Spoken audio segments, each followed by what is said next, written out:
කොහොමද ඔයගොල්ලෝ හැමෝටම ඉතින් අද අපි කතා කරන්න යන්නේ කොහොමද ඔයාගේ soulmate ව ඔයාගේ ජීවිතයට එකතු කරගන්නේ. එහෙම නැත්නම් කොහොමද ඔයාගේ ආත්මීය සහකරුව හොයාගන්නේ? එයාව කොහොමද ඔයාගේ ජීවිතයට ළඟා කරගන්නේ කියන කතාව තමයි අපි අද කතා කරන්න යන්නේ. ඉතින් මේකේ පොඩි ක්‍රියාකාරකමක් තියෙනවා අපිට කරන්න. ඉතින් ඔයාගේ මේ ජීවිත කාලයේදී ඔයා නිරන්තරයෙන්ම කරන දෙයක් තියෙනවා. ඒ තමයි ඔයා නිතරම ඔයාගේ මැසේජ් එක තව කෙනෙක්ට යවනවා. ඉතින් ඔයාගේ මැසේජ් එක හරියට එයාගේ සිතුවිලිත් එක්ක සමපාත වුණොත් ඔයාගේ මැසේජ් එක නිකම්ම යාට යනවා. ඒ කොහොමද? ඒ තමයි ටෙලිපති කියන දේ. ඉතින් අපි මේ ටෙලිපති කියන දේ මීට කලිනුත් කතා කරලා තියෙනවා. මීට කලිනුත් ඒකේ ප්‍රතිඵල අරගෙන තියෙනවා.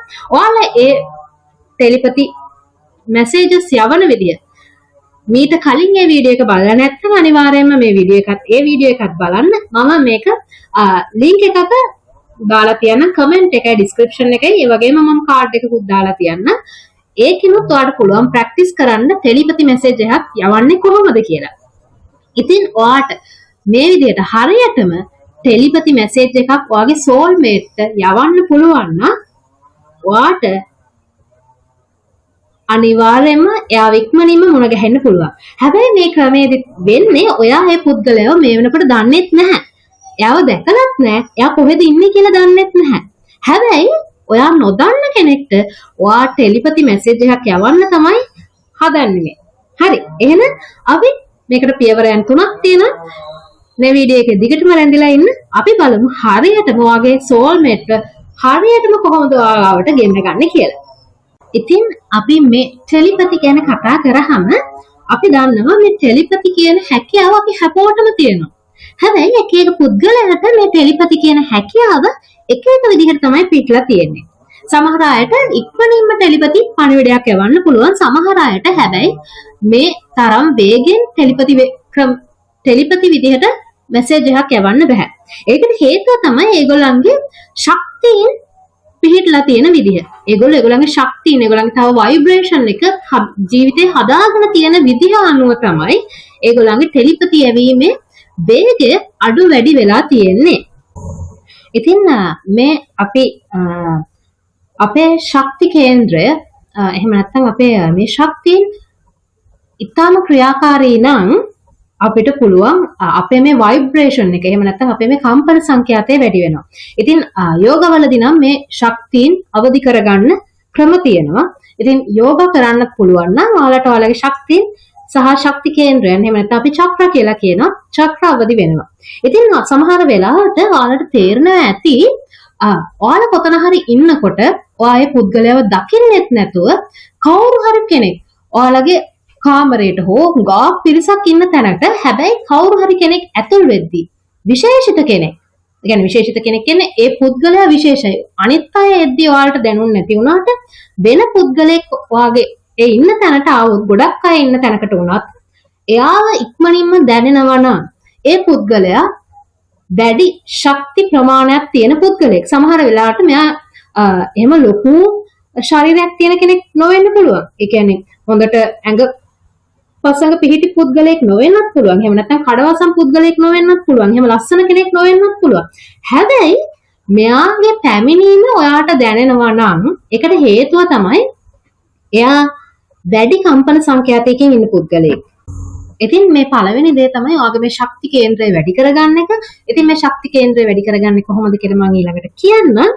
ඉතින් මේ ශක්ති කේන්ද්‍රය ඔයාගේ වැඩි වුණොත් ඔයාගේ ভাইබ්‍රේෂන් එක වැඩි වෙනවා. ඔයාගේ කම්පන සංඛ්‍යාතය වැඩි වෙනවා. කම්පන සංඛ්‍යාතය වැඩි වුණායින් පස්සේ ඔයාට පුළුවන් ඉක්මනින්ම ටෙලිපති මැසේජ් එක යවන්න. ඒ වගේම තමයි ගොඩාක් දුර ඉන්න කෙනෙක්ට වුණත් ඔයාට මේ ටෙලිපති මැසේජ් එක යවන්න පුළුවන්. ඒ නිසා අපි ඉක්මනින්ම අපේ ශක්ති කේන්ද්‍රය වැඩි කරගන්න ඕන. ඒ තමයි අපේ පළවෙනි කාරණය. දෙවෙනි කාරණේ තමයි අපි හරි කම්පන සංඛ්‍යාතයක් එක ඉන්න ඕනයි කියන එක. ඉතින් මගේ කලින් වීඩියෝ වලත් මම නිතරම කියලා තියෙනවා අපේ කම්පන සංඛ්‍යාතය සමතුලිත නැත්තම් එහෙම නැත්තම් එක පෙළට පෙළ ගැහිලා නැත්තම් අපිට විශ්වයෙන් උනත් දේවල් ලබා ගන්න අමාරුයි. ඉතින් මේ ටෙලිපති මැසේජ් එකක් යවන්නත් අපි අපේ හරි කම්පන සංඛ්‍යාතයත් එක්ක එක පෙළට පෙළ ගැහිලා ඉන්න ඕන. ඉතින් මේ ටෙලිපති කියන තැනදී අපි හරි ෆ්‍රීකවන්සි එකේ එහෙම නැත්නම් අපි කම්පන සංඛ්‍යාතයේ ඉන්නවයි කියන්න හොඳ උදාහරණයක් තමයි ඔයා සමහර වෙලාවට හිතින් මොකක් හරි දෙයක් හිතනවා. ඒත් එක්කම වෙන කෙනෙක් ඒ දේම ඒ විදිහටම කියනවා. එහෙමත් නැත්නම් ඔයා හිතින් සින්දුවක් හිත ඉන්නකොට ඔයාට වෙන කෙනෙක් ඒ සින්දුව කියනව ඇහෙනවා. එහෙමත් නැත්නම් ඔයා යාළුවෙක් ගැන හිතනවා. ඒ හිතද්දිම එයා ඔයාට මැසේජ් එකක් එවනවා. එහෙමත් නැත්නම් කෝල් එකක් දෙනවා. ඉතින් මේකෙන් අපිට පැහැදිලි වෙන්නේ අපි එදිනෙදා ජීවිතේ නිරන්තරයෙන් මේ ටෙලිපති කියන දේ භාවිතයට ගන්නවා. අපි කවුරුත් එක හිතන්නේ නැහැ, දන්නේ නැහැ. හැබැයි මේක තමයි ටෙලිපති කියන්නේ. අපිට අපේ ජීවිතේ අපි නොදැනුවත්වම ටෙලිපති කියන දේ භාවිතා කරනවා. ඉතින් අපි කලින් වීඩියෝ වලක් කතා කරලා තියෙනවා ශක්තියෙන් තමයි හැම දෙයක්ම කියලා. ඉතින් මේ හැම දෙයක්ම නිර්මාණය වෙලා තියෙන විවිධ වූ ශක්තියින්ගෙන්. ඉතින් මේ මිනිස්සු වෙච්ච අපි යම් කිසි වූ ශක්ති කොටසක්, ශක්ති පදාර්ථයක්. ඉතින් මේ ශක්තියින් හැම වෙලේම කම්පණය වෙන්නේ එක්තරා වූ කම්පන සංඛ්‍යාතයකට අනුව. ඉතින් අපිට උදාහරණයක් විදිහට ගත්තොත් මේ රේඩියෝ channel එකක් වුණා. අපි හරි ෆ්‍රීකවන්සි එකට කැරකුවොත්, හරි මීටරයට අපි කියන්නේ හරි තැනට කැරකුවොත් අපිට ඉතාම පැහැදිලිව දේවල් අහන්න පුළුවන් වෙනවා. ඉතින් මේකත් ඒ වගේ තමයි ඔයාගේ කම්පන සංඛ්‍යාතය හරි තැනට සුසර කළොත් අර රේඩියෝ channel එකක් සුසර කරනවා වගේ ඔයාට ඉතාම ඉක්මනින්ම දේවල් කරගන්න පුළුවන්. ඔයාගේ මේ තියෙන ශක්තියෙන් හරි තැනට සුසර කළොත් ඔයාට ඉතාම ඉක්මනින් ඒ ශක්තියෙන් ප්‍රයෝජන ගන්න පුළුවන්. ඒ වගේම තමයි ඔයාගේ ජීවිතයේ ඔයාගේ මේ කම්පන සංඛ්‍යාතය එක එක විදිහට සුසර කරන්න පුළුවන්. ඉතින් මේ එක එක විදිහට සුසර කරද්දී එක එක දේවල් තමයි ඔයාට ලැබෙන්නේ. සමහර වෙලාවට ඔයාගේ සෝල්මේට් වෙන්න පුළුවන්. සමහර වෙලාවට ඔයාට මුදල් වෙන්න පුළුවන්. ඔයාට සෝල්මේට් ආකර්ෂණය කරගන්න තැනට ඔයා මුදල් ආකර්ෂණය කරන ෆ්‍රීකවන්සි කම්පන සංඛ්‍යාතය ගෙනල්ලා ඒකේ විදිහට සුසර කළොත් ඔයාට ඔයාගේ ආත්මීය සහකරුවෝ හොයාගන්න බැරි වෙනවා. මොකද ඔයා සුසර කරලා තියෙන වෙන දෙයක්. හැබැයි ඔයා බලාපොරොත්තු වෙන්නේ තව දෙයක්. ඒ නිසා ඔයා දැනගන්න ඕන ඔයාට ඕනේ කරන්නේ මොකක්ද? ඒ දෙයට ඕනේ විදිහට ඔයාගේ කම්පන සංඛ්‍යාතය සුසර කරන්න. ඉතින් මේ ටෙලිපති කියන දේ මම කලින් කිව්වා වගේම ඔයාගේ ජීවිතේ හැම වෙලේම හැම මොහොතෙම සිද්ධ වෙන දෙයක්. ඉතින් ඔයාගේ මේ සෝල්මේට් ගැන කතා කරද්දී, ඔයාගේ මේ ආත්මීය සහකරු ගැන කතා කරද්දී ඔයා දැනගත යුතු කරුණු තුනක් තියෙනවා. පළවෙනි එක තමයි ඔයාට ඔයාගේ මේ ආත්මීය සහකරු මේ ජීවිත කාලයේදී මේ වෙනකොටත් මුණ ගැහිලා නැතුව ඇති. හැබැයි මේ පුද්ගලයා ඔයාට අද මේ ජීවිත කාලෙදී මුණ ගැහිලා නැති වුණත් මීට ආත්ම ගණනාවක ඉඳන්ම ඔයත් එක්ක එකට හිටපු කෙනෙක්. ඒ නිසා ඔය දෙන්නගේ ආත්මයන් එකට සම්බන්ධ වෙලයි හැම වෙලේම තියෙන්නේ. ඉතින් ඒ පුද්ගලයා ඔයත් එක්ක මෙච්චර කාලයක් ආත්ම ගානක් ඔයත් එක්ක ඇවිල්ලා ඉන්න නිසා ඔයාට ඒ ආදරය කරන පුද්ගලයාත් එක්ක කතා කරන්න ඔයාට හරිම ලේසි. ඒ කරන්න තියෙන ප්‍රධානම ක්‍රමයක් තමයි ඔයා නිදහස් නිස්කලංක තැනකට යන්න. හොඳට සංසුන් වෙන්න. ඔයාගේ මනස නිශ්ශබ්ද කරන්න. ඔයා නිශ්ශබ්ද වෙන්න.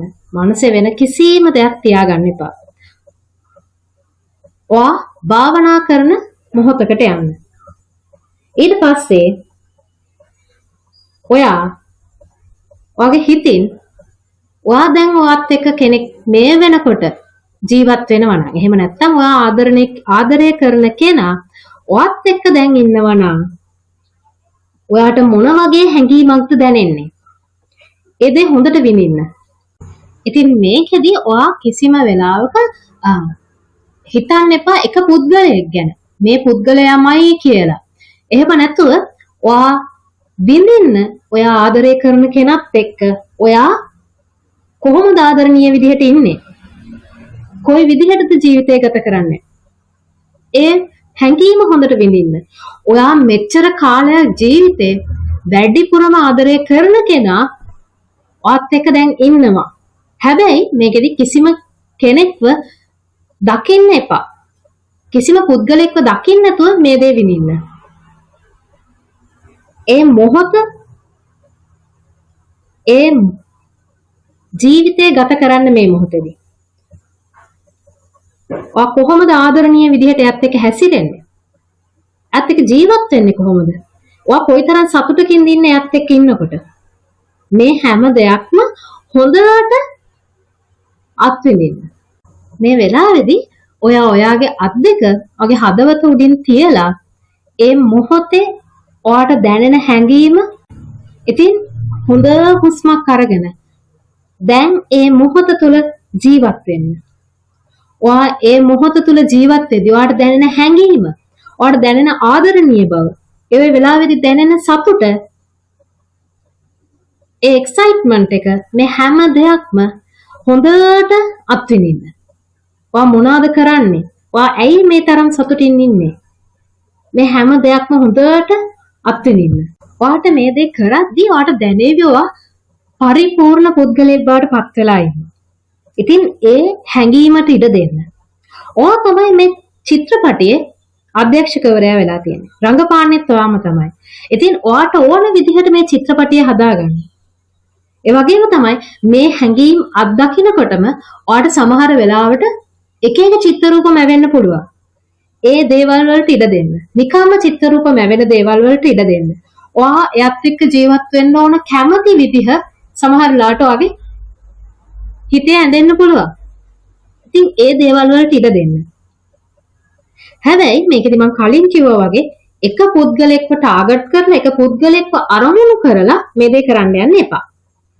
මොකද අපේ සමහර වෙලාවට අපේ ආත්මීය සහකරු ඔයා හිතාගෙන ඉන්න කෙනා නෙමෙයි වෙන්න පුළුවන්.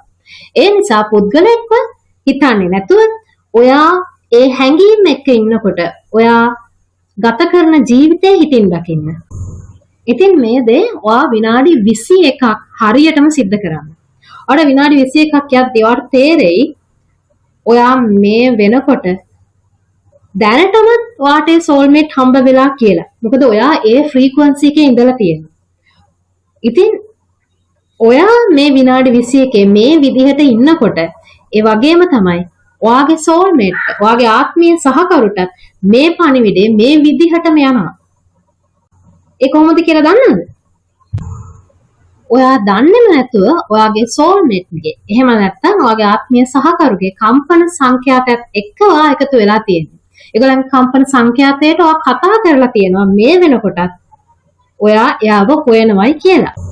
ඉතින් අපි මේකෙදි කරේ අපි මේ ජීවිත කාලයේදී අපි ලැබපු ආදරයක් ගැන නෙමෙයි විෂුවලයිස් කරේ. ඉතින් අපේ කලින් ආදරය කරපු කෙනා ගැන නෙමෙයි අපි විෂුවලයිස් කරේ. මම කිව්වා කිසිම පුද්ගලයෙක් ගැන හිතන්න එපා, කිසිම පුද්ගලයෙක් ගැන විෂුවලයිස් කරන්න එපා මේ දේ කරද්දී කියලා. එතකොට දැන් අපි හිතන්නේ අපේ ආත්මීය සහකරු ගැනනේ. එයාටත් දැන් අපි මේ කරපු ටෙලිපති මැසේජ් එක එයාට නිකම්ම යනවා. එයාට ඒක තේරෙනවා. එයාට මේ ඔයා කියපු දේ එකපාරට දැනෙන්න ගන්නවා. ඉතින් මේ දේ දිගටම කරන කෙනෙක්ට නම් උදාහරණයක් විදිහට සමහර වෙලාවට ඔයා ඉන්නේ ලංකාවේ වෙන්න පුළුවන්. ඒ පුද්ගලයා ඉන්නේ වෙනත් රටක වෙන්න පුළුවන්. ඒ පුද්ගලයා කුමන හෝ හේතුවකට ලංකාවට ඇවිල්ලා ඔයාට මුණ ගැහෙන්නත් පුළුවන්. එහෙමත් නැත්නම් ඔය දෙන ගාල් දුර පැතිවල නම් ඉන්නේ. කිසිම හේතුවක් නැතුව, දන්නේම නැතුව මොකක් හරි තැනකදී ඔය දෙනව හම්බ වෙන්න පුළුවන්. එහෙමත් නැත්නම් අපි හිතන්නේවත් නැති වෙලාවක එයා අපේ ජීවිතේ අපේ ඉස්සරහට එන්න පුළුවන්. ඉතින් ඒ දේ ඒ විදිහට සිද්ධ වෙන්නේ එයාට ඔයා දීපු මැසේජ් එක ගියපු නිසා. එයාට කුමන හෝ හේතුවක් නිසා ඔයා ඉන්න ප්‍රදේශයට මොකක්ම හරි හේතුවකට එන්න සිද්ධ වෙනවා. ඉතින් ඒ වෙලාවට ඔය දෙන්න මුණ ගැහෙනවා. ඒකට හේතුව එයාට යවපු ටෙලිපති මැසේජ් එකයි. ඉතින් මේ දේවල් කරද්දී ඔයා හොඳට විෂුවලයිස් කරන්න. දවස් 21ක්, විනාඩි 21ක්, දවස් 21ක් මේ දේ ඉතාම හොඳට විෂුවලයිස් කරන්න. ඒ හැඟීම් එක ජීවත් වෙන්න. ඒ ඔයාගේ හිතට එන චිත්‍ර රූප වලට ඉඩ දෙන්න. හරි මැසේජ් එක යට යයි. ඔයාලට හරි වෙලාවට යව හම්බ වෙයි. ඉතින් ඒ වගේම තමයි ඊළඟට කියන්න ඕන මේකේ තව කරන්න එක දෙයක් තියෙනවා. ඒ තමයි ඔයාගේ මං කියවනේ ශක්තිය නවදි කරගන්න ඕනයි කියලා. ඒ ශක්තිය නවදි කරගන්න විදිහක් තමයි මම මේ කියන්න යන්නේ. ඔයාගේ ශරීරයේ තැන් තැන් වලට කීප සැරයක් තට්ටු කරන්න. කකුලේ විලුඹේ ඉඳන් තට්ටු කරගෙන උඩට එන්න. ඔළුවට යනකල් හොඳට තට්ටු කරන්න. සමහරවිට අපි මසාජ් කරනවා වගේ හොඳට තට්ටු කරන්න. එතකොට පුළුවන් අපේ මේ ඇඟේ තියෙන ශක්තියන අවදි කරගන්න. මොකද අපේ මේ නිදාගෙන ඉන්න ශක්තියන් මේ ඇඟේ තියෙන්නේ. අපි හුඟක් වෙලාවට ප්‍රයෝජනෙට ගන්නේ නැති ශක්තියන් තියෙනවා. ඉතින් මේ ශක්තියන අවදි කරන්න මේ ක්‍රමය ඉතාම ලේසි. ඉතින් මේ දේ කරද්දී ඔයාගේ ශරීරයේ සමහර වෙලාවට නිකන් ලොකු ভাইබ්‍රේෂන් එකක් දැනෙන්න පුළුවන්. ලොකු ඇඟ නිකන් ভাইබ්‍රේට් වෙනවා, කම්පණය වෙනවා වගේ දැනෙන්න පුළුවන්. ඒකට හේතුව තමයි ඔයාගේ මේ ශක්තිය අවදි වෙච්ච කියන එක. ඉතින් මේ අශක්තිය අවදි වුණායින් පස්සේ ඔයාට ඉක්මනින්ම, ඒ කියන්නේ අපි වෙනදා නිකන් විෂුවලයිස් කරලා යවන ටෙලිපති මැසේජ් එකට වඩා වැඩි වේගයකින්, අපි කියන්නේ අධි වේගයකින් අපිට මේ මැසේජ් එක යවන්න පුළුවන්. ඉතින් මේ දේ උදේ හැමදාම කරන්න. උදේම නැගිටලා මේ විදිහට ඔයාගේ ශක්තිය නවදි කරලා හොඳට විෂුවලයිස් කරන්න. එතකොට ඔයාට පුළුවන් ඔයාගේ ඒ අරමුණ කරා එක එල්ලේ පණිවිඩය යවන්න පුළුවන්. ඉතින් මේකෙදි තියෙන අවසානම වැදගත් දේ තමයි ඔයා දැන් අපි මේක උදේවරුේ විනාඩි 21ක් කළා වුණාට ඔයාට පුළුවන් නම් මේ හැඟීම මුළු දවසම තියාගන්න. ඔයා මොන වැඩේ කළත් මේ ආදරණීය හැඟීම මුළු දවසම තියාගන්න. මම මේ කියන්නේ හැම වෙලේම චිත්ත රූපමාමාව ඉන්න කියලා නෙමෙයි. ඒ හැඟීමත් එක්ක ජීවත් වෙන්න. ඒ හැඟීමත් එක්ක ජීවත් වෙද්දී ඔයාගේ මේ ෆ්‍රීකවන්සි එක, මේ කම්පන සංඛ්‍යාතය ඉතාම හොඳින් තවත් වර්ධනය වෙලා අපි අලයින් වෙනවා කියන. එහෙම නැත්නම් අපි එක පෙළට පෙළ ගැහෙනවා. අපේ බලාපොරොත්තුව හැම දෙයක්ම මේ එක පෙළට පෙළ ගැහෙනවා. මුළු දවසම අපි ඉන්නේ ඒ ෆීලින් එකත් එක්ක, ඒ හැඟීමත් එක්ක. එතකොට අපේ මේ හමුවීමට තියෙන ඉඩකඩ තවත් වැඩි. ඒ වගේම තමයි හමු වෙන්න තියෙන වේගෙත් වැඩි. ඉතින් මේකෙදි තියෙන අවසානම වැදගත් දේ තමයි ඔයා මේ ක්‍රියාකාරකම එක දිගට දවස් 21ක් කරන්න. ඒ වගේම තමයි මේ වීඩියෝ එක සේව් කරලා තියාගන්න. ඔයාට ලැබෙන ප්‍රතිඵලය මොන වගේද කියලා අනිවාර්යයෙන්ම ඇවිල්ලා මට කමෙන්ට් එකක් දාලා යන්න. හරි. එහෙනම් අපි ආයෙ පාරක් අලුත් වීඩියෝ එකකින් හම්බ වෙමු. එතකොට සුබ දවසක් වේවා.